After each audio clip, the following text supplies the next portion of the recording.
présence et c'est toi qui nous unis. Tu donnes ton amour, ton esprit fait vivre ton Église. Tu es vivant au milieu de nous. Avec toi, Seigneur, tous ensemble, nous voici joyeux et sûrs de ton amour. Tu nous as rassemblés dans la joie de ta présence et c'est toi qui nous unis.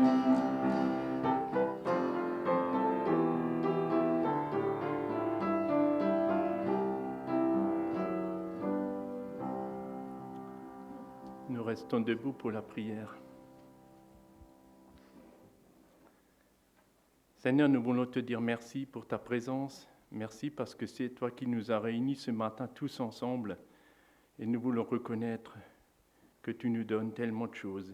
Et merci pour la santé, la force, le courage que tu nous as donné à ceux qui sont venus ce matin. Et nous ne voulons pas oublier tous ceux qui n'ont pas pu venir ce matin. Pour une raison ou pour une autre, peut-être pour la santé, pour l'âge avancé. Seigneur, nous te les remettons. Que tu les bénisses, que tu les fortifies, qu'ils puissent ressentir cette même joie que nous ici dans ce lieu. Qu'ils puissent sentir ta présence, tout simplement comme nous venons de le chanter. Parce que quand tu es présent, nous sommes bien. Nous n'avons pas besoin de plus que ta présence, que ton amour, que ta grâce, que ta paix, ta joie, qui inonde notre cœur ce matin. Seigneur, merci aussi d'avoir gardé tous ceux qui sont revenus de Roumanie dans ce vol. Seigneur, merci d'avoir été avec eux pour le départ, pour le travail là-bas et pour le retour. Quelle grâce! Merci pour la liberté que nous avons encore de pouvoir vivre cette foi, de pouvoir nous réunir, de pouvoir lire ta parole, de pouvoir chanter des chants, qui n'est pas le cas partout sur cette terre. Seigneur, tu sais, il y en a qui ont peur ce matin. Seigneur, qui sont tristes, Seigneur, qui doivent payer un prix fort pour vivre leur foi. Et nous n'avons pas besoin encore de payer ce prix fort. Alors, donne-nous de la joie de le vivre pleinement pour toi. Mais sois vraiment avec tous ces frères et sœurs qui sont persécutés à cause de ton nom. Manifeste ta présence à côté d'eux, fais-leur beaucoup de bien, garde-les, protège-les, fortifie-les, console-les, Seigneur. Seigneur, merci pour qui tu es, que toute la gloire, la louange et l'honneur te reviennent. Amen.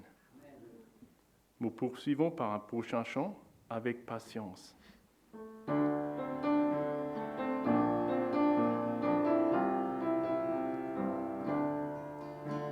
Avec patience, tu nous as nourris, tu as rassasié nos âmes.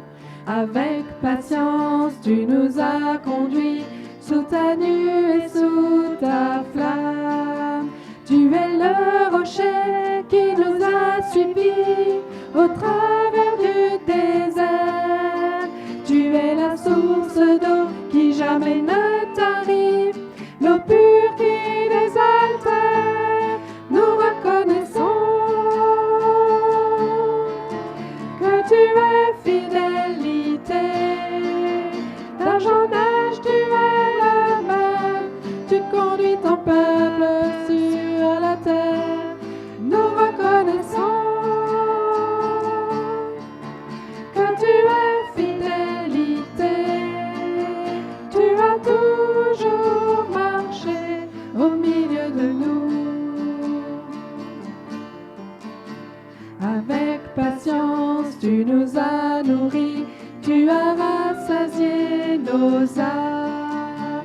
Avec patience, tu nous as conduits sous ta nue et sous ta flamme.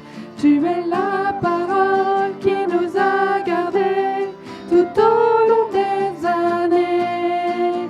Messager de l'Alliance, tu nous as pardonné malgré nos défaillances. Nous reconnaissons que tu es fidélité. D'âge en âge, tu es le même. Tu conduis ton peuple sur la terre. Nous reconnaissons que tu es fidélité. Tu as toujours marché au milieu de nous. Avec patience, tu nous as nourris, tu as rassasié nos âmes. Avec patience, tu nous as conduits sous ta nuée et sous ta flamme.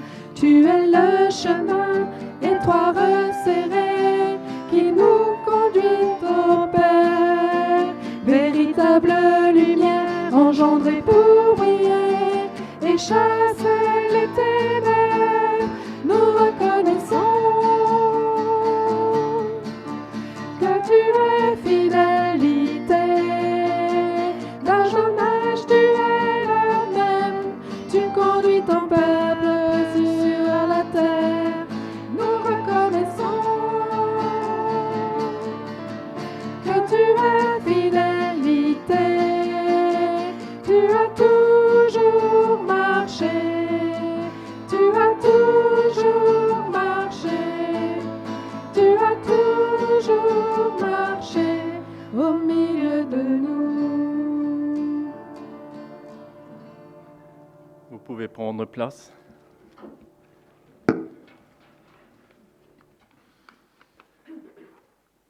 Donc je vais donner les annonces. Donc il y a le planning, donc le programme du mois. Donc les choses régulières sont marquées là-dedans. Donc j'aimerais quand même rappeler la formation équipe perspective le samedi 24 mai, donc à 8h30 à Brumat. Donc ceux et celles qui ont envie d'y participer sont les bienvenus. Donc c'est la suite de la première fois. Je vais également aussi rappeler le nettoyage de printemps qui aura lieu le 17 mai, donc samedi prochain. Voilà, c'est quelque chose qui se fait une fois dans l'année. Si les uns et les autres peuvent participer, voilà, ce serait chouette. Donc sinon, autrement, je ne sais pas s'il y a une autre annonce à faire, importante, que j'ai oubliée. Peut-être pas. J'aimerais donner la parole à Henri, qui veut dire 2-3 mots.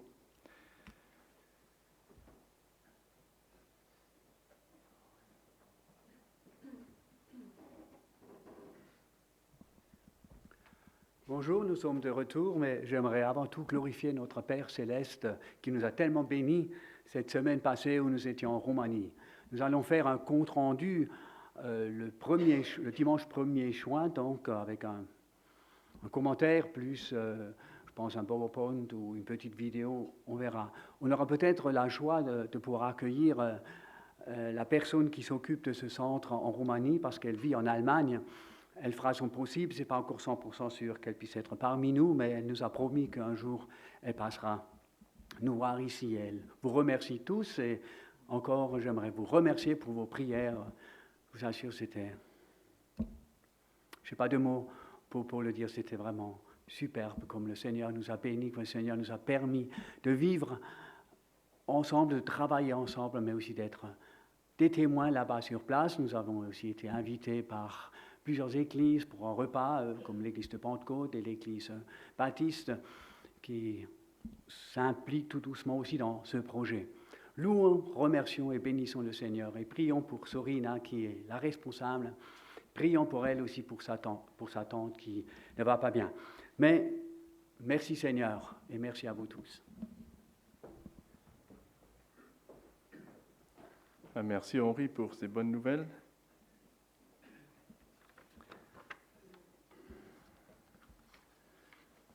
Donc j'aimerais vous partager quelque chose qui me tient très à cœur. Je ne sais pas si vous avez l'habitude de lire la parole du jour. C'est un petit fascicule sur 3 mois, un petit livret. Peut-être quelques-uns l'ont parmi nous. Enfin moi je l'ai aussi et j'ai tout par cœur m'arrêter sur ce que j'ai lu il y a presque 3 mois de ça. Donc c'était le jeudi 13 février. Et c'est vrai que je le lis régulièrement, mais là c'était un peu différent. Ça m'a un peu parlé différemment. Et donc, le titre qui est donné, c'est Intimité, dépendance et obéissance. Donc, et le verset qui est justement cité, c'est le verset dans Jean 5, verset 19.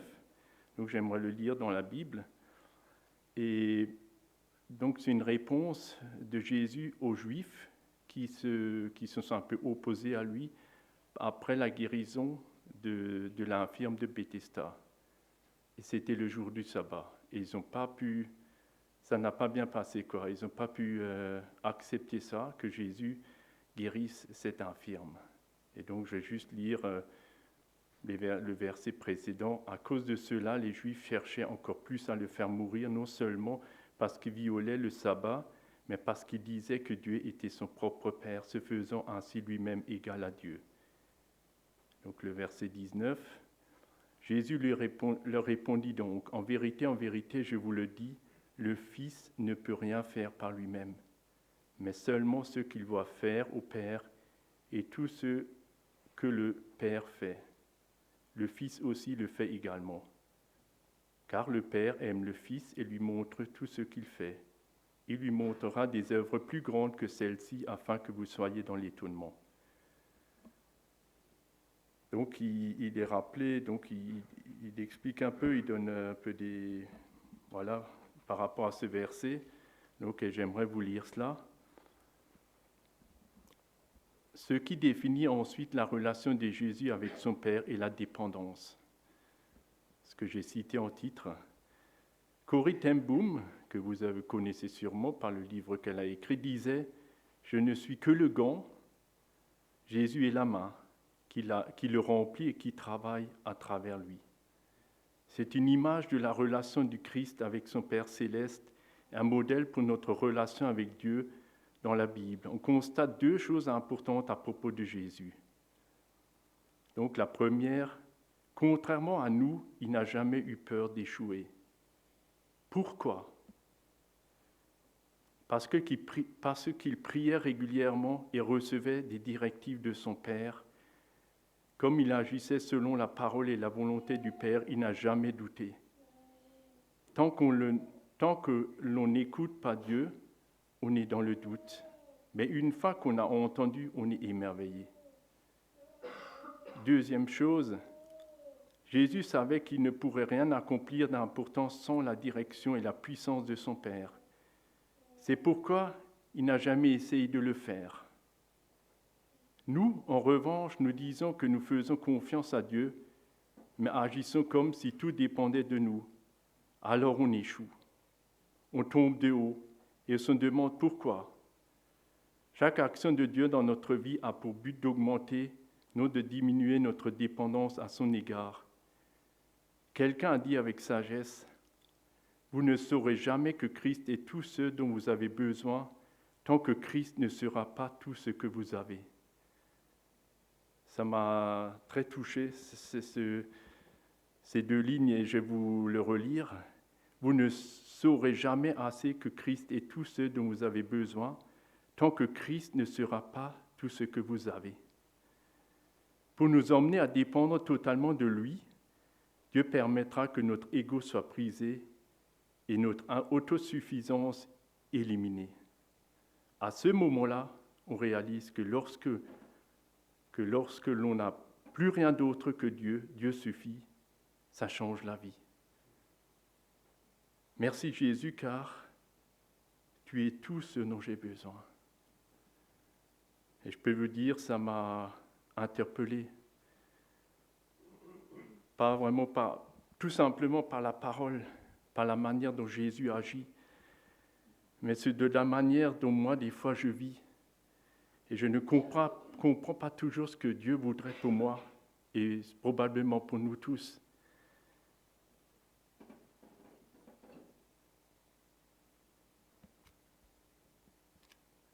Comme c'était rappelé, j'ai juste un peu reprendre, parce que c'est important qu'on comprenne, m'arrêter un peu sur tout cela. Jésus n'a pas échoué, parce qu'il écoutait le Père, il priait. Voilà, il faisait rien de lui-même. Et il était conscient qu'il ne pouvait rien accomplir d'importance sans la direction et la puissance de son Père. C'est pourquoi il n'a jamais essayé de le faire. Et moi, combien de fois j'ai cette aspiration, et pourtant, je fais par mes propres forces, en faisant confiance à moi-même, et alors j'échoue, comme c'est rappelé aujourd'hui. J'échoue. Et probablement nous échouons tous. Hein. Je ne crois pas que je suis le seul, à moins que vous êtes des super chrétiens peut-être. Hein. Mais ça m'étonnerait. Je crois qu'on a tous besoin d'apprendre cela ce matin tout à nouveau. De dépendre de Dieu en toute chose, en toute situation, en tout temps. De le laisser faire tout simplement. De lui parler, de lui remettre les choses. Et de savoir que ce que lui veut est le meilleur. Et c'est vrai que quand j'ai lu ça par rapport au doute, c'est vrai qu'on n'est pas dans la volonté de Dieu. Il y a le doute qui s'installe. Et combien de fois il s'est déjà installé dans ma vie pour l'une et l'autre chose. Et après, j'ai dû reconnaître, Seigneur, j'étais encore loin de toi. Pardon pour mon incrédulité. Pardon pour ma façon de vouloir mener la vie. Alors que toi, tu voudrais tellement me faire du bien, tu voudrais tellement me voir heureux. Mais comment être heureux si on compte sur ses propres forces? On ne peut que être heureux quand on est dans le Seigneur, quand on est dans sa volonté, quand on est dans sa dépendance, quand on vit une intimité avec lui. Une intimité commence par la relation avec lui. Prendre du temps, savoir l'écouter, savoir obéir, renoncer. Des fois, on aime bien des choses et si Dieu nous demande autre chose que ça, est-ce qu'on est prêt à le faire? C'est vrai, si souvent j'ai déjà aimé des choses dans ma vie et Dieu m'a dit maintenant, Joël, c'est pas ça qui est important, c'est tout à fait autre chose qui est important. Je vais encore vous raconter une petite anecdote qui m'est arrivée il n'y a pas plus de 15 jours, le jour de la tarte flambée. Voilà, pour voir aussi, pour illustrer ça un peu d'une autre manière. Donc, j'avais fini de tourner mon gazon et puis Evelyne était déjà prête pour partir, pour aider. Et elle m'a remis 30 € parce qu'elle s'est dit, bon, je te les donne déjà maintenant. Elle en a aussi pris 30. Et moi, comme j'étais encore dans mon travail, j'ai mis ces 30 € dans ma veste là, tout en sachant qu'après je les récupère, quoi. Et entre-temps, je me suis rendu quelque part. Et je suis rentré de nouveau après, je me suis préparé pour partir. Et là, je me dis, tiens, je cherchais mes 30 €. Et ils n'étaient plus là. Étienne en est témoin, il sourit là derrière. Il a vu dans quel état j'étais. Et je peux vous dire, il est le meilleur témoin à ce moment-là. Et sûrement Jésus aussi. J'étais dans tous mes états. J'ai dit, mais Joël, tu es plus que nul. Là, tu parlais 30 €, mais qu'est-ce que tu es en train de faire là? Alors je tourne dans la cour, là où je pense peut-être les trouver, mais imagines-tu, ils n'étaient pas là. Et à un moment, j'ai dit, Seigneur, mais c'est quoi ces 30 €? Laisse tomber maintenant, Joël, c'est pas grave, tu vas y aller, et puis c'est pas ça le plus important. Mais j'étais attristé par cela, parce que voilà. Et donc, je me suis rendu, et puis bon, j'ai dit à Evelyne, écoute, il faut que je cherche là. Ah oui, mais voilà, j'ai perdu, ok. Donc la soirée a passé, en plus voilà, j'étais content, les deux que j'ai invités sont venus, tout s'est bien passé. Le lendemain j'étais ici au culte, après je suis rentré et dans l'après-midi, je me suis dit, je vais peut-être quand même aller les chercher, même si c'est bête et ridicule. Il y avait pas mal de vent, je me suis dit là où je les ai perdus, ils se sont sûrement envolés, mais j'ai dit je vais quand même y aller. Comment je peux dire que je les ai vraiment perdus si je ne vais même pas y aller les chercher? Et alors je suis allé au premier endroit où je pensais les trouver, non. Je suis allé au deuxième endroit, toujours pas trouvé. Écoutez, j'étais au point d'abandonner. J'ai dit, bon, je crois que ça va pas se faire. Je vais laisser tomber. Et là, il y a comme une voix qui dit, mais parle-moi. Et là, je parle au Père, comme Jésus là. Je veux être dépendant de lui. J'ai dit, Seigneur, si tu veux, tu peux encore me permettre. Je ne sais pas ce que j'ai dit exactement, mais je pense quelque chose dans ce genre. Je peux vous dire, j'avais à peine ouvert les yeux. Il y a quelque chose qui m'a poussé vers le côté là, je ne sais pas trop, j'ai dit tiens, et là je les ai vus, dans l'herbe. Miracle. Je me demande encore pourquoi ils étaient là. Mais parce que le Seigneur a voulu que je les trouve. Mais il a aussi voulu que je me remette à lui. Que ce n'est pas moi qui, avec mes propres forces, qui va les trouver, mais c'est que lui va me donner les forces et va m'ouvrir les yeux pour les voir. Parce que sinon, je n'aurais pas pu les voir. Et là, j'étais reconnaissant, j'ai dit, « Ah, Seigneur, qu'est-ce que tu es bon, qu'est-ce que tu es merveilleux. » Et moi, qui voulais tout abandonner, il m'a dit, « Non, n'abandonne pas, continue, persévère. » Et je peux vous dire, ça c'est un exemple. Et le Seigneur m'a déjà donné de vivre d'autres choses. Mais j'aimerais vraiment vous encourager ce matin, tout simplement à rechercher cette intimité avec lui.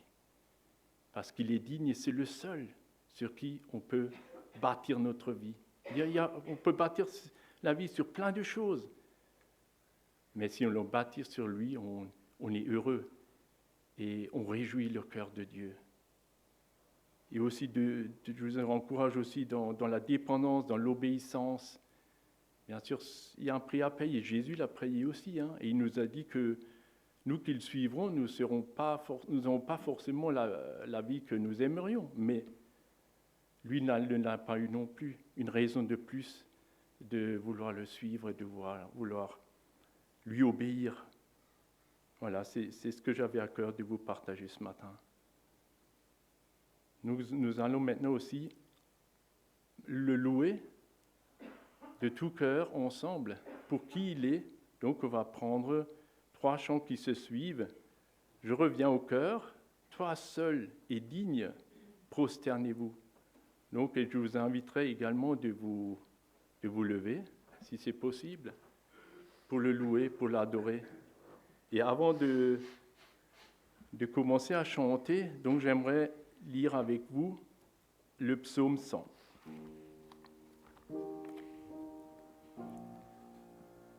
Lancez une joyeuse clameur vers l'Éternel. Terre entière, servez l'Éternel avec joie. Venez avec des acclamations en sa présence. Reconnaissez que l'Éternel est Dieu. C'est lui qui nous a fait et nous sommes à lui. Son peuple est le troupeau de son pâturage. Entrez dans ses portes avec reconnaissance, dans ses parvis avec la louange. Célébrez-le, bénissez son nom, car l'Éternel est bon. Sa bienveillance durera toujours et sa fidélité de génération en génération. Je vous invite à vous lever.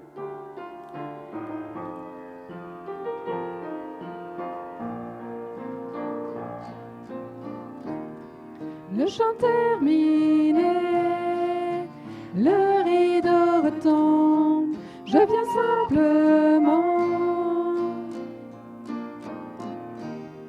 porter mon offrande, car j'ai le désir de réjouir ton cœur.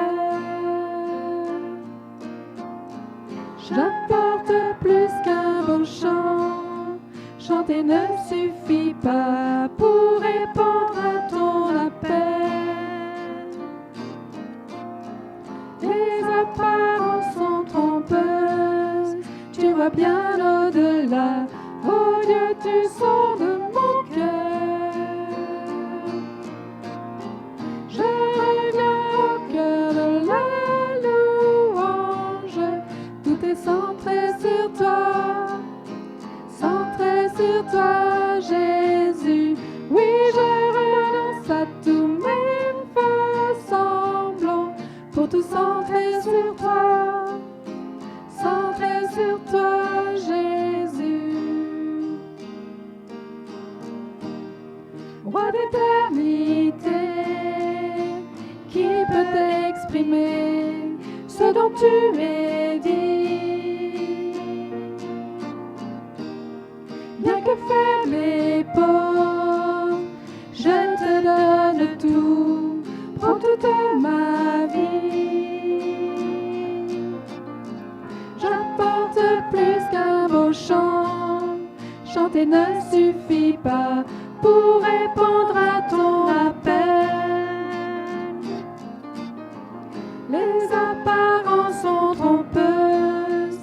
vois bien au-delà. Oh Dieu, tu sondes mon cœur. Je reviens au cœur de la louange. Tout est centré sur toi. Centré sur toi, Jésus. Oui, je renonce à tous mes faux semblants pour tout centrer sur toi. Centré sur toi, Jésus. Je reviens au cœur de la louange. Tout est centré sur toi. Centré sur toi, Jésus. Oui, je renonce à tous mes faux semblants pour tout centrer sur toi. Centré sur toi, Jésus.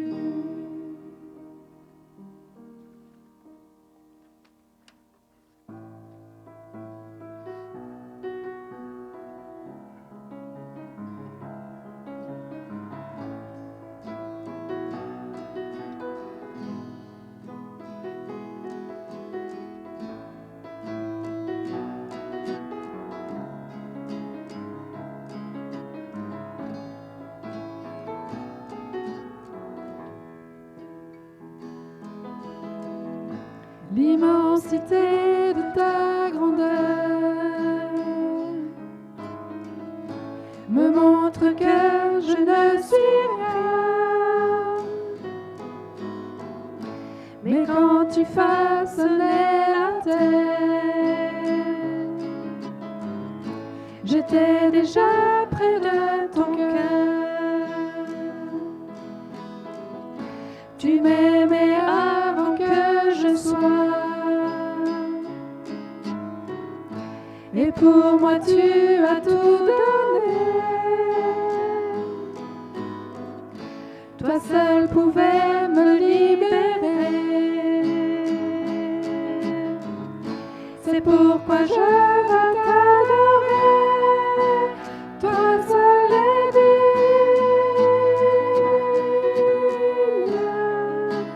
de recevoir louange et gloire pour l'éternité. Toi seul est digne de recevoir louange et gloire pour l'éternité.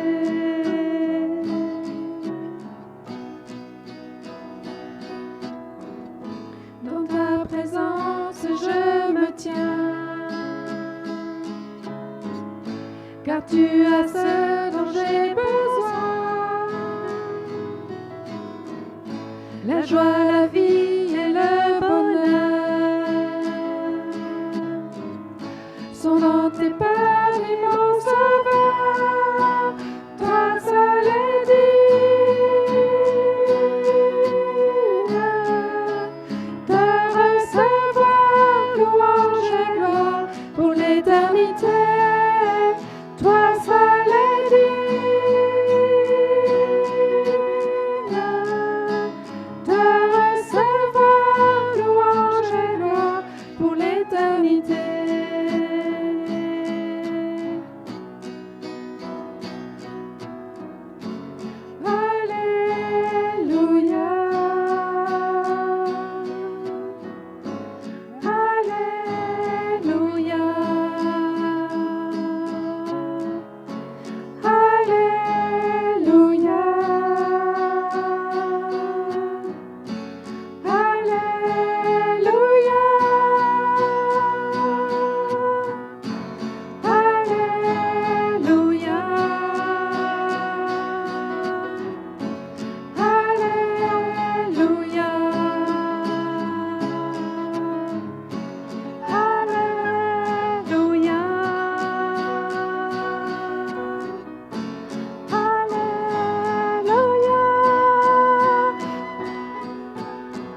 chants de gloire à toi, notre roi des rois. Donc avant de prendre la Sainte Seine, j'aimerais lire dans 1 Corinthiens 11, les versets 23 à 29. Le Seigneur Jésus, dans la nuit où il fut livré, prit du pain, et après avoir rendu grâce, le rompit et dit, « Ceci est mon corps, qui est pour vous, faites ceci en mémoire de moi. » De même, après avoir soupé, il prit la coupe et dit, « Cette coupe est la nouvelle alliance en mon sang. Faites ceci en mémoire de moi toutes les fois que vous en boirez. Car toutes les fois que vous mangerez ce pain et que vous buvrez cette coupe, vous annoncez la mort du Seigneur jusqu'à ce qu'il vienne. C'est pourquoi celui qui mangera le pain et boira la coupe du Seigneur indignement sera coupable envers le corps et le sang du Seigneur. Que chacun donc s'examine soi-même et qu'ainsi il mange du pain et boive de la coupe. Car celui qui mange et boit sans discerner le corps du Seigneur mange et boit un jugement contre lui-même. » Voilà, je voudrais tout simplement rappeler, même si c'est déjà très dit clairement, mais voilà, tous ceux qui sont ici et qui n'ont pas accepté le Seigneur Jésus dans leur cœur comme Sauveur et Seigneur, puissent tout simplement laisser passer des éléments. Et j'inviterai aussi la personne que j'ai demandé à me rejoindre pour la prière et la distribution. Vous pourrez également aussi, pendant la Sainte Seine, prier, entonner un chant, sentez-vous libre.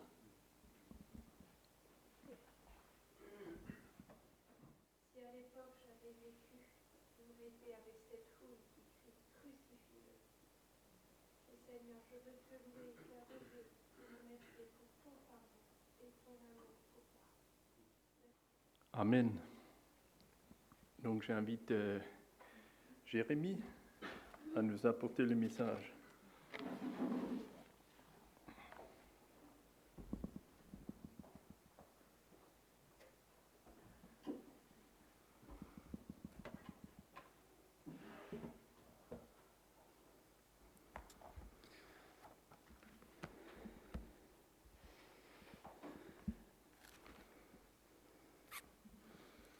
Voilà, bonjour à chacun, chacune. Vraiment heureux de vous retrouver ce matin, de voir vos visages, d'avoir l'occasion de vivre ce culte, de rendre ce culte à notre Dieu. Merci pour tout ce qui a déjà été apporté jusque-là. Et ce matin, on va continuer d'aller dans la lettre de Paul aux Colossiens. On arrive tout doucement au tout dernier chapitre et donc à la fin de notre série. On aura encore 2 messages après celui de ce matin. Il nous reste donc un peu de matière à découvrir, à méditer ensemble. Et pour ce matin, vous verrez, on va essayer de se pencher sur un texte qui peut-être à première vue peut sembler plus difficile à lire et à aborder, ou en tout cas au niveau de certains versets. Mais quel que soit le texte que nous prenons et autour duquel on s'arrête, j'aime me rappeler que ce que nous lisons dans la Bible, c'est la parole de Dieu. Et c'est donc devant Dieu que nous nous mettons à l'écoute et que nous le laissons nous enseigner, nous façonner, peut-être nous aider à comprendre et à accueillir des choses qu'on n'a encore peut-être pas compris, mais en tout cas on veut s'approcher humblement de la parole et se mettre à son écoute. Alors si vous vous en souvenez, cette série, on l'a intitulée « Fondée sur Christ », parce que comme on l'a vu, notre identité en tant que chrétien est fondée sur lui, elle est en lui. Christ en est vraiment le fondement, la base. Et parce qu'il en est le fondement, il est aussi celui qui nous met en mouvement pour vivre d'une façon nouvelle, en vivant non plus pour nous-mêmes, mais pour Christ, pour celui qui nous a sauvés. Il y a 3 semaines de ça, maintenant, j'ai eu l'occasion de vivre ce beau congrès de Pâques à l'Institut biblique de Genève. Et Au tout début du congrès, chaque bénévole a reçu un exemplaire de ce t-shirt, un t-shirt aux couleurs de l'événement. Et ce t-shirt devait être porté par les bénévoles tout au long du congrès. Et ce t-shirt, en fait, avait on pourrait dire, un objectif. C'était que, en l'enfilant, les gens, ils savent qui on est. On est un peu serré dedans, mais en fait, quand on avait ce t-shirt, on savait qui on était. On était bénévole. Et le fait d'être bénévole nous met aussi en mouvement parce que ça nous rappelle pourquoi on est là. Quelle est la raison d'être de notre présence à ce congrès? On est là pour servir Dieu, mais aussi pour accueillir et servir les 1200 jeunes qui étaient présents. Et alors que je réfléchissais au message de ce matin, ce t-shirt m'a fait penser un peu au maillot que portent les joueurs dans une équipe de foot, de basket, prenez le sport que vous voulez. Dans un sport, le maillot est quelque chose d'important parce qu'il représente l'équipe pour qui nous jouons et l'équipe à laquelle on appartient.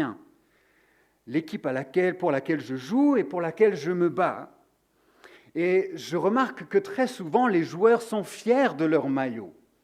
D'une part parce qu'ils représentent l'équipe à laquelle ils appartiennent, mais aussi parce qu'ils ont envie de se donner à fond pour cette équipe. Et à propos de se donner à fond, on utilise parfois l'expression « mouiller le maillot ». Je ne sais pas comment on dit en alsacien, mais vous savez l'idée que quand vous avez un joueur qui se donne à fond, il sera là en attaque, il sera là en défense, il sera là à tous les moments de la partie, quand ça va aller bien, quand ça va aller pas trop bien, il va être là et puis à la fin de la partie, on va dire mais ce joueur-là, vraiment ce soir, il a mouillé le maillot, quoi. Il s'est donné, et tu peux mettre l'image, Étienne, le job est fait, quoi. Il a mouillé le maillot, il n'a pas eu peur, il s'est donné à fond. Et en fait, plus je lis la lettre de Paul aux Colossiens, plus je me rends compte que c'est ce qui devrait en fait caractériser ma propre vie de disciple. Que tout comme un joueur est appelé à oser mouiller le maillot pour son équipe, je suis appelé en tant que disciple à oser mouiller le maillot pour Dieu, pour le bénéfice de l'Évangile. En plus, si je garde mon illustration, j'ai déjà le maillot. Un maillot dont Christ lui-même m'a revêtu. Un maillot qui dit haut et fort que je suis vivant. Je suis vivant en lui. Il a tout donné. Et on l'a superbement rappelé déjà tout à l'heure. Nous sommes vivants en lui. Je lui appartiens. Et quelque part, ce maillot, je devrais en être fier et me donner à fond pour mon Sauveur. Colossiens 2, verset 6 nous rappelle, ainsi donc, tout comme vous avez accueilli le Seigneur Jésus-Christ, marchez en lui. Soyez enracinés et fondés en lui. Et juste quelques versets avant, Paul en avait même fait sa prière pour les Colossiens en disant « Nous demandons que vous soyez remplis de la connaissance de sa volonté pour marcher d'une manière digne du Seigneur et lui plaire entièrement. » Et comme on l'avait vu, ce verbe « marcher » ici fait référence à notre manière de vivre. Notre manière de vivre et de nous comporter sur le terrain, si je reprends mon illustration du sport. Et s'il y a une chose que les 15 premiers versets du chapitre 3 nous ont montré, si vous avez été là lorsqu'on les a parcourus, mais c'est l'importance d'y aller à fond. C'est l'importance de vivre de manière cohérente et entière pour Dieu, d'être prêt à faire tous les efforts pour ça. Et je trouve que se rappeler que Christ est allé jusqu'au bout, qu'il a donné sa propre vie pour nous sauver, devrait constamment être dans nos mémoires. Si donc vous êtes ressuscités avec Christ, Je lis là les versets 1 et 2 du chapitre 3. « Si donc vous êtes ressuscités avec Christ, recherchez les choses d'en haut, où Christ est assis à la droite de Dieu. Attachez-vous aux réalités d'en haut et non à celles qui sont sur la terre. » Et je trouve que ça nous montre qu'en tant que disciples, on devrait être prêt à mouiller le maillot pour Dieu, à oser donner notre personne pour honorer Dieu, à commencer dans notre propre vie, dans notre propre cœur, dans nos pensées. Ça, c'était le sujet des versets 5 à 8 du chapitre 3. Puis, dans les versets qui ont suivi, Paul nous a parlé de l'Église, nous exhortant à oser mouiller le maillot pour le bénéfice de nos relations, de manière à ce qu'elles soient à la gloire de Dieu. Et dans le texte qui va nous occuper ce matin, Paul va cette fois-ci nous pousser à avoir cette même attitude à la maison. Et j'aimerais vous inviter à lire les versets 18 du chapitre 3 jusqu'au verset 1 du chapitre 4. Colossiens 3, à partir du verset 18 jusqu'au verset 1 du chapitre 4. Femmes, soumettez-vous à votre mari comme il convient dans le Seigneur. Mari, aimez votre femme et ne vous aigrissez pas contre elle.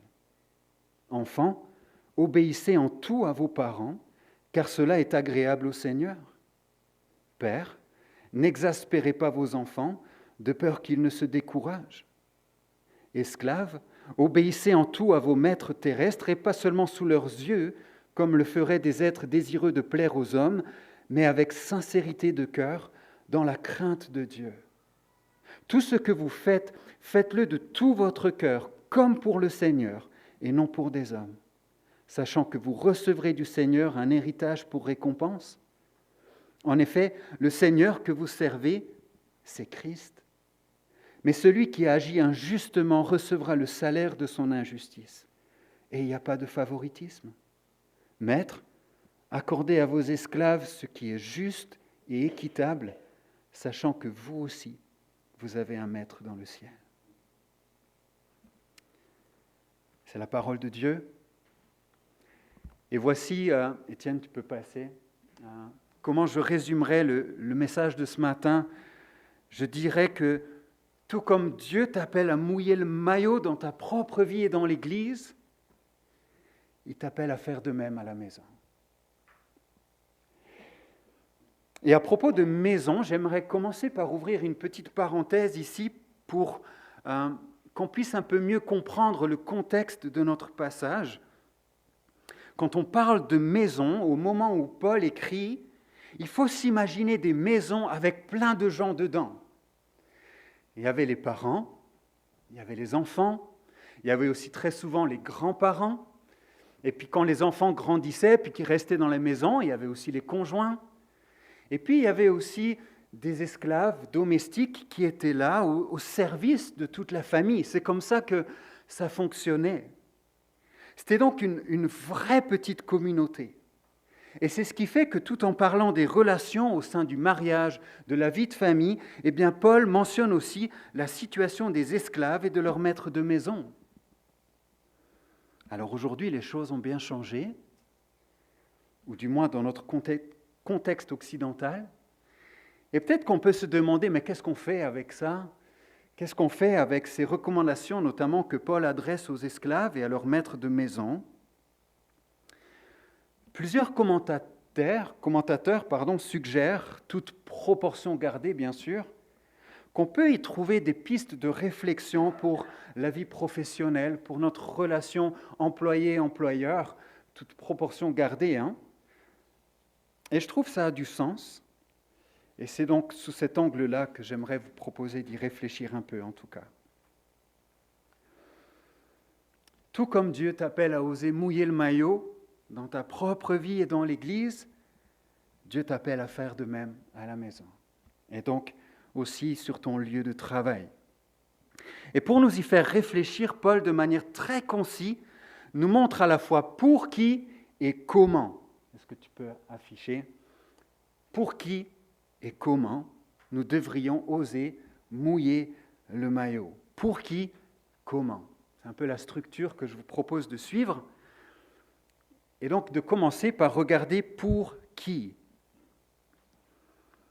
Qu'est-ce que vous répondriez en relisant notre texte? Pour qui est-ce que nous sommes avant tout appelés à mouiller le maillot à la maison ou encore sur notre lieu de travail?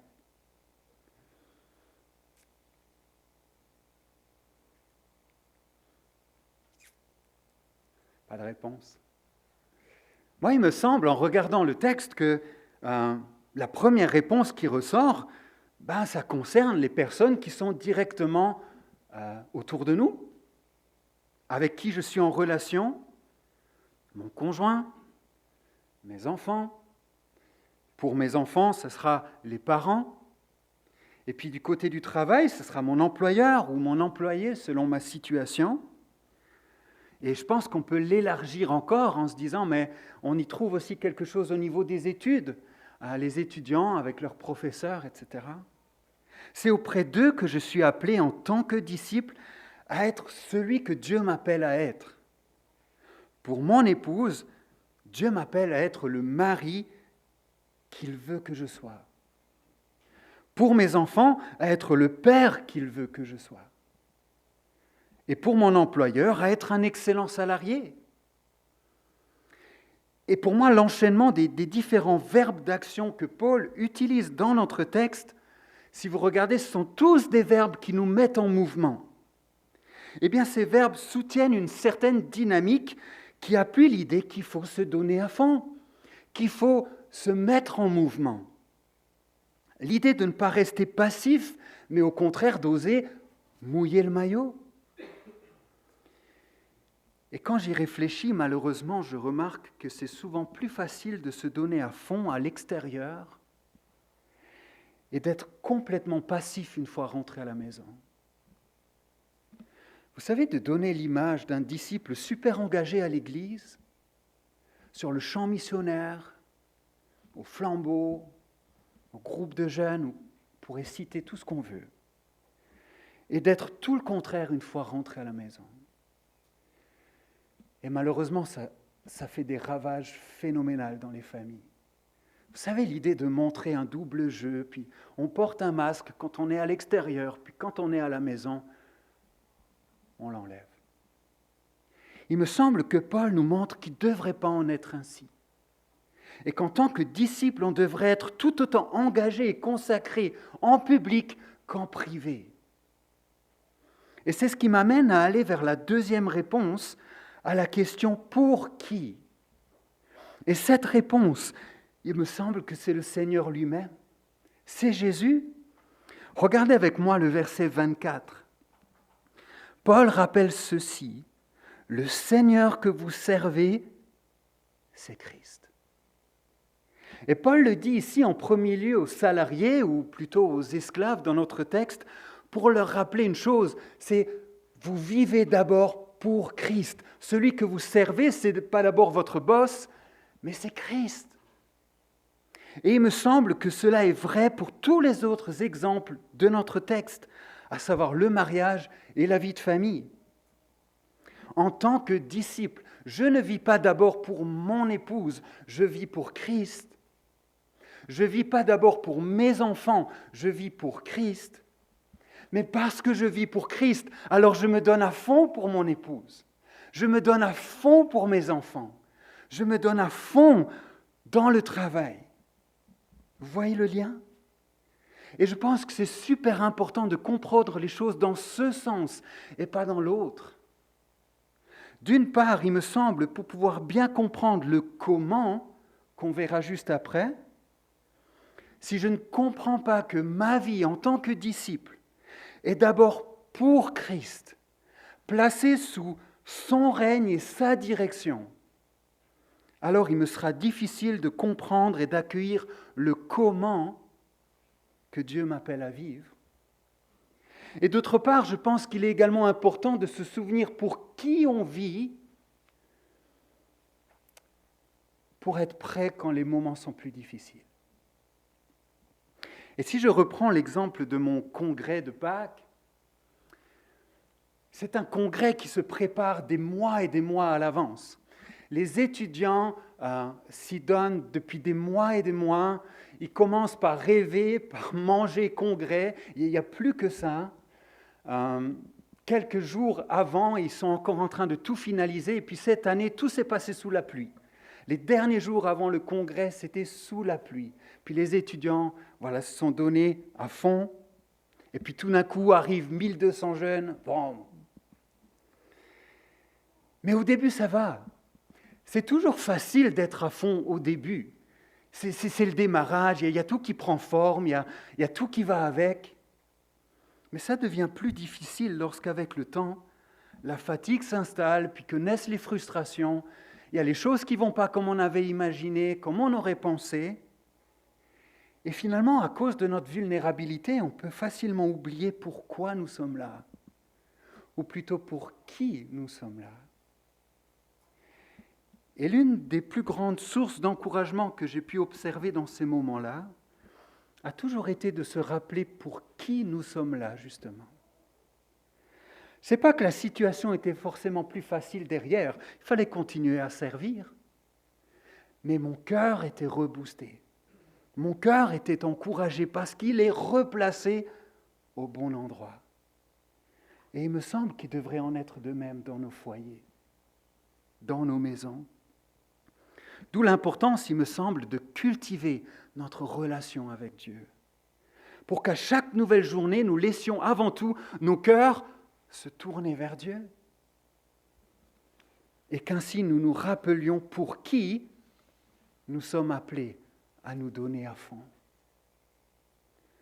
Alors maintenant qu'on a vu pour qui nous vivons, nous pouvons voir comment il nous invite à vivre. De quelle manière Dieu nous appelle à oser mouiller le maillot. Et la première chose qui m'a sauté aux yeux, c'est le côté très concis de l'apôtre Paul. Paul ne développe pas les choses ici comme il peut le faire dans l'Épître aux Éphésiens, ou encore comme l'apôtre Pierre peut le faire dans sa première lettre. Le seul aspect que Paul développe un peu plus, c'est celui de l'attitude des esclaves. Et c'est probablement en raison de la situation d'Onésime. Peut-être ce nom vous dit quelque chose, on en entend beaucoup plus parler dans la lettre qu'il écrit à Philémon. Onésime était un ancien esclave qui s'était enfui de Colosse, justement, et que Paul, à la fin de la lettre aux Colossiens, on le lit, renvoie à Colosse. Et donc, probablement que Paul profite de tout ça pour appuyer un peu plus les choses. Autrement, toutes les autres exhortations, que ce soit pour les épouses, les maris, les enfants ou encore les parents, chacune d'entre elles tient en une seule phrase. Parfois, il y a un seul verbe. On s'est dit quoi ? Douglas Moo, dans son commentaire, suggère qu'il s'agissait probablement ici d'une forme populaire d'enseignement qui se transmettait facilement. On se souvient que la transmission était avant tout orale. Et donc une transmission avec toujours un peu la même structure, et dont la caractéristique était justement d'être très pragmatique et précis. D'où probablement le côté très court ici de l'apôtre Paul. Il nous faut donc comprendre que l'enseignement biblique du mariage, de la vie de famille ou encore du travail ne se limite pas à ces quelques versets, mais qu'il nous faut bien aller dans toute la parole. Et ça me semble important. Mais même si ce que Paul écrit est très concis, il me semble qu'il vient mettre en lumière l'un des aspects les plus grands et les plus importants du mariage, de la vie de famille et de la vie professionnelle. Et cet aspect, c'est le don de soi. Le don de soi. Le fait d'être prêt, en tant que disciple, à laisser mon ego de côté pour le bien de l'autre. Et il me semble que c'est de cette manière que Dieu nous appelle à oser mouiller le maillot. Le fait de se donner pour les autres. Et en fait, c'est rien de plus que la vie chrétienne normale. Christ dira, si quelqu'un veut me suivre, qu'il renonce à lui-même, qu'il se charge de sa croix et qu'il me suive. Aime Dieu de tout ton cœur et aime ton prochain. Et toutes ces choses, en fait, doivent aussi se retrouver dans nos foyers. Et dans notre texte, Paul montre qu'il n'y a aucune exception. Tout le monde est concerné, que ce soit dans le mariage, dans la vie de famille ou dans le travail. Et pour s'en rendre compte, il suffit de s'arrêter un peu sur les différents verbes qui sont utilisés. Regardons-les rapidement ensemble. Au verset 18, il est question de la soumission des épouses à leur mari. Grand sujet. La soumission, c'est quoi ? Malheureusement, un mot qui est entaché de tellement de mauvaises compréhensions et de mauvaises choses dans toute l'histoire, qu'il nous faut revenir à la définition de ce que c'est vraiment et de ce que Dieu entend par là. Il me semble que la soumission, c'est choisir, c'est d'abord un choix. Un choix de se placer volontairement sous l'autorité de quelqu'un ou de quelque chose. Et sur ma feuille, j'ai souligné le mot « volontairement ». Aucun mari, aucun homme n'a le droit d'imposer une quelconque soumission à son épouse. La soumission est un choix et un acte volontaire qui appartient entièrement à son épouse. Un acte volontaire par lequel l'épouse choisit de reconnaître, d'encourager et de soutenir, à la fois par les mots et par la prière, le rôle spécifique que Dieu confie à son mari. Un rôle à la fois de leader et de serviteur. Un rôle au travers duquel le mari est appelé par Dieu à prendre soin de son épouse et à diriger son foyer et sa famille selon les voies de Dieu. Au verset 19, il est question de l'amour du mari pour son épouse.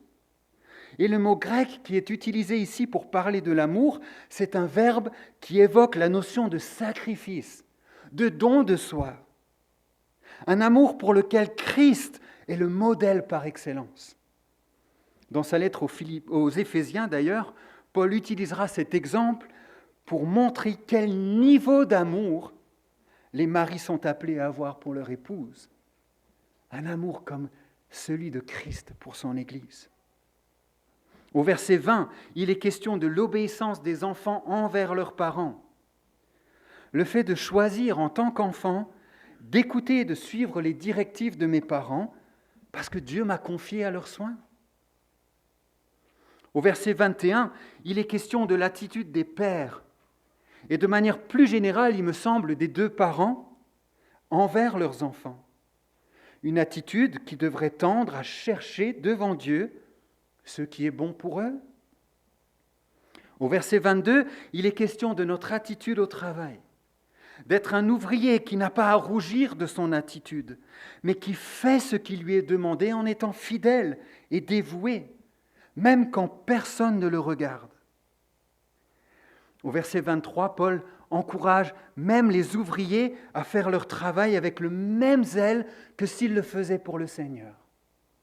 Et comme je disais tout à l'heure, il me semble qu'on peut étendre ça aux étudiants et se dire, mais de quelle manière je vis ma vie d'étudiant ? De quelle manière est-ce que je fais les choses, je me comporte, etc. Et enfin, au verset 1 du chapitre 4, il est plutôt question de l'attitude des chefs d'entreprise, d'être des chefs justes et équitables à l'égard de ses ouvriers.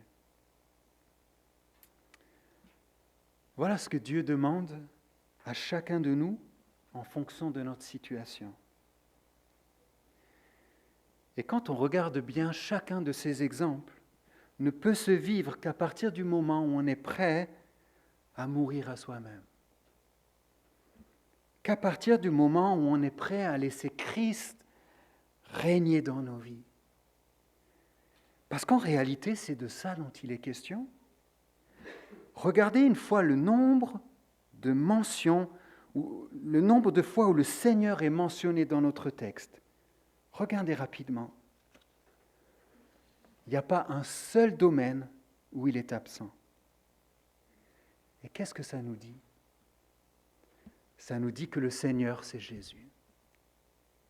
Le Seigneur, c'est Jésus. Et cette place de Seigneur ne revient ni à l'un des conjoints, ni aux enfants, ni aux parents, mais à Christ seul. Et il en est de même au travail. Celui qui est Seigneur, c'est Christ. Et il veut l'être dans chaque domaine de notre vie. Et ça m'a amené à me poser la question, et je vous la partage à vous ce matin. Christ est-il mon Seigneur? Christ est-il notre Seigneur? Est-il celui qui dirige ma vie? Est-il celui qui règne dans mon couple? Est-il celui qui règne dans ma famille? Est-il celui qui règne dans mon travail? Et il me semble qu'une manière assez simple d'y réfléchir, c'est de regarder aux motivations qui me poussent à mouiller le maillot. Est-ce que ce sont mes propres intérêts ou est-ce que ce sont ceux de Christ?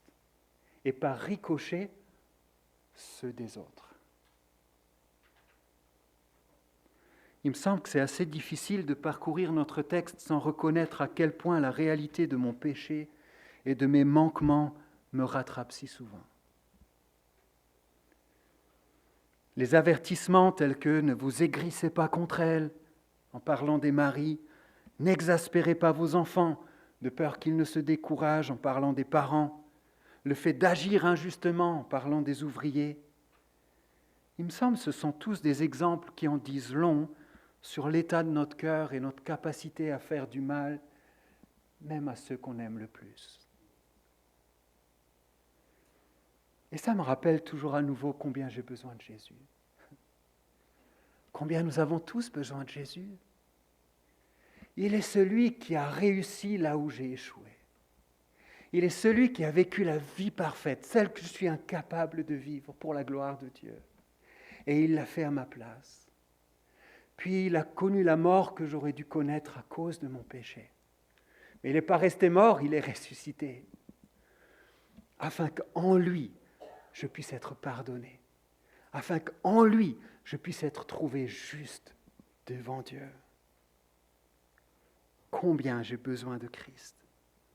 Combien nous avons besoin d'apprendre à bâtir notre mariage, notre vie de famille, notre vie professionnelle, en restant centré sur Christ, en restant centré sur l'Évangile.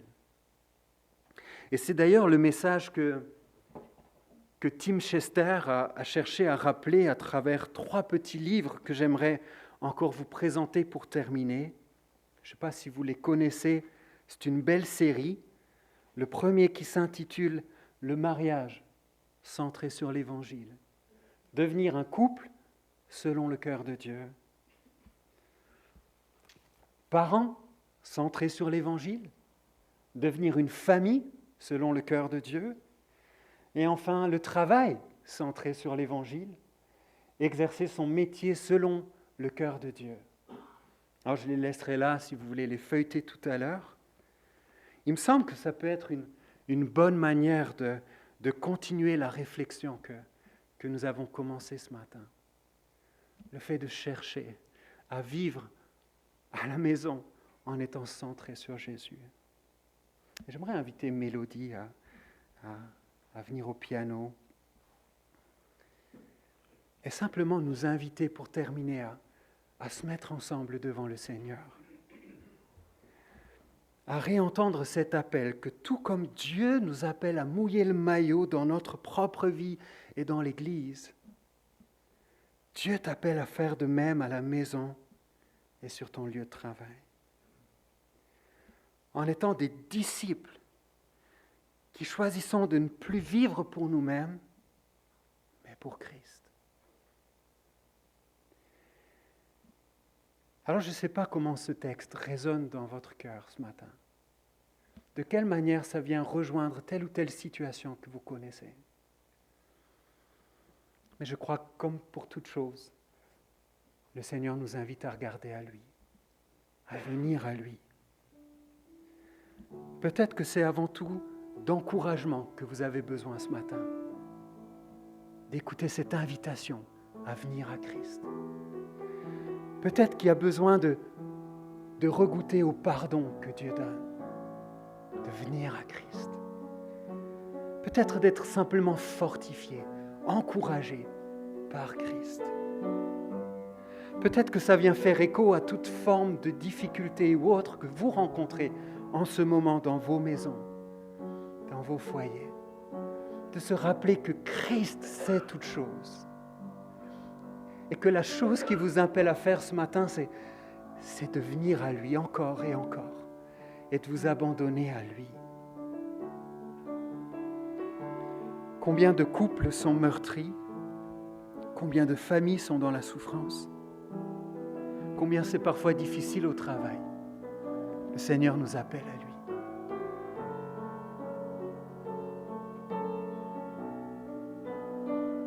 Que le Seigneur nous aide à oser mouiller le maillot aussi, pour sa gloire, dans nos maisons. À oser ne pas porter un masque quand on est à l'extérieur et à l'enlever à la maison, mais être des disciples dévoués, même quand la porte de la maison est fermée.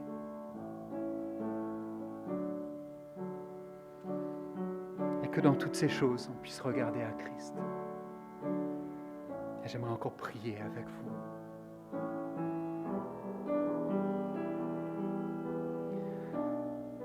Seigneur, je te remercie parce que nous pouvons venir à toi ce matin. Oh Seigneur, merci de ce que tu as donné ta vie pour nous.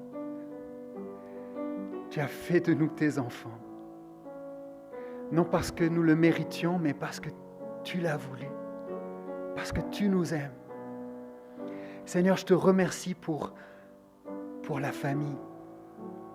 Je te remercie pour le mariage. Je te remercie pour tout ce qui peut se vivre dans nos maisons, même dans le célibat. Et Seigneur, toi, tu sais tout ce qui se passe dans nos maisons. Tu sais ce qui se vit dans le secret. Et Seigneur, tu sais combien nous avons besoin de toi. Je prie, Seigneur, que tu viennes encourager, tout particulièrement chacun d'entre nous. Que tu viennes fortifier là où il y en a besoin. Que tu viennes consoler là où il y en a besoin. Que tu viennes encourager là où il y en a besoin. Que tu viennes accorder ton pardon là où il y en a besoin.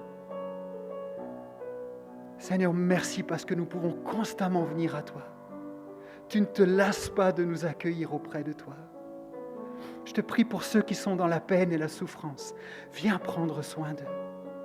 Je te prie pour ceux qui crient à toi, qui ont l'impression que tu n'entends pas. Viens les fortifier, viens les encourager. Seigneur, viens faire de nos maisons des lieux où tu es honoré, glorifié. Seigneur, je te prie, prends soin de chacun de nous. Oh Seigneur, merci de nous aider, de nous aimer et de nous accompagner. À toi revient toute la gloire et l'honneur. Et c'est dans le nom de Jésus que je prie. Amen.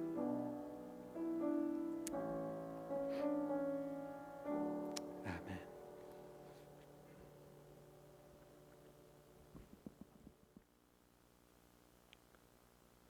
Donc j'invite les musiciens à remonter. Donc j'aimerais prendre un chant qui s'intitule « Chaîne d'amour » au fest. C'est quoi la chaîne d'amour? C'est Christ qui nous unit. C'est pas nous qui pouvons faire quelque chose, mais c'est lui qui fait tout pour nous. Alors, je vous propose, si vous le voulez, ce n'est pas « il faut », c'est selon votre cœur.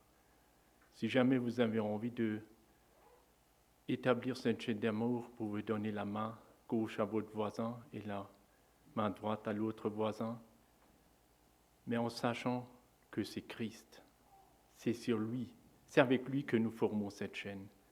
Parce que nous ne sommes pas capables. Personne. Moi pas du tout. Mais avec tout ce qu'on a entendu, il faut être conscient que c'est Christ qui nous unit. Alors prenons ce chant, sentez-vous libre de le faire ou pas, ce n'est pas une obligation. Mais si vous l'avez à cœur, et si vous croyez que c'est Christ qui nous unit, vous pouvez le faire.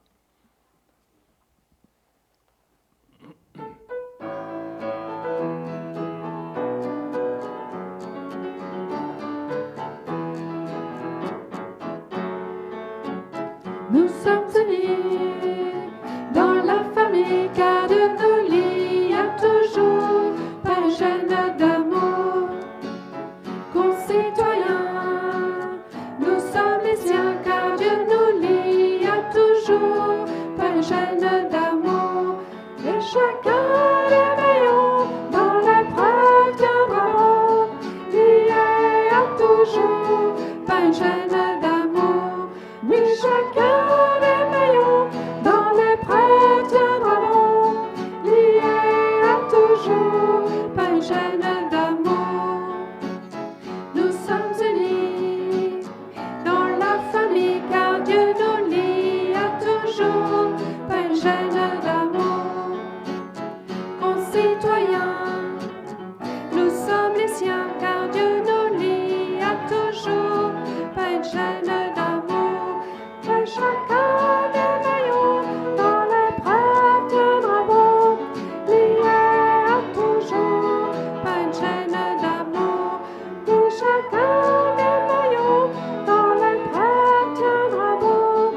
Donc mes remerciements se tournent à tous ceux et celles qui ont contribué pour le bon déroulement du culte. Je ne vais pas dire des noms.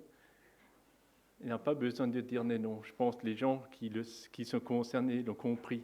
Et avant tout, donner la gloire à Dieu. J'aimerais juste qu'on l'applaudisse, Jésus-Christ, lui donne une ovation. Car c'est à lui seul que revient toute la gloire, l'honneur, la louange, l'adoration. Voilà, c'est lui qui fait tout, comme on l'a entendu à travers le message. Et nous terminons ce culte par ce dernier chant de bénédiction de Notre Père qui est aux cieux, version Glorious.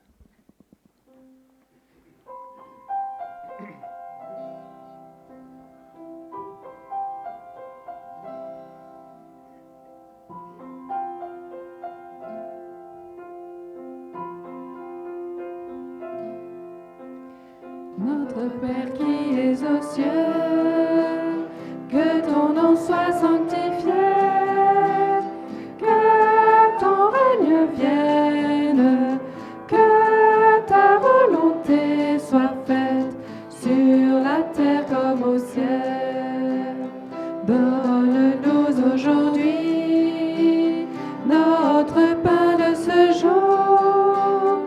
Pardonne-nous nos offenses, comme nous pardonnons aussi à ceux qui nous ont offensés. Ne nous laisse pas entrer en tentation, mais délivre-nous du mal. Car c'est à toi qu'appartiennent le règne, la puissance et la gloire pour les siècles des siècles. Amen.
Je vous souhaite une bonne journée, que Dieu vous bénisse par ces belles journées ensoleillées.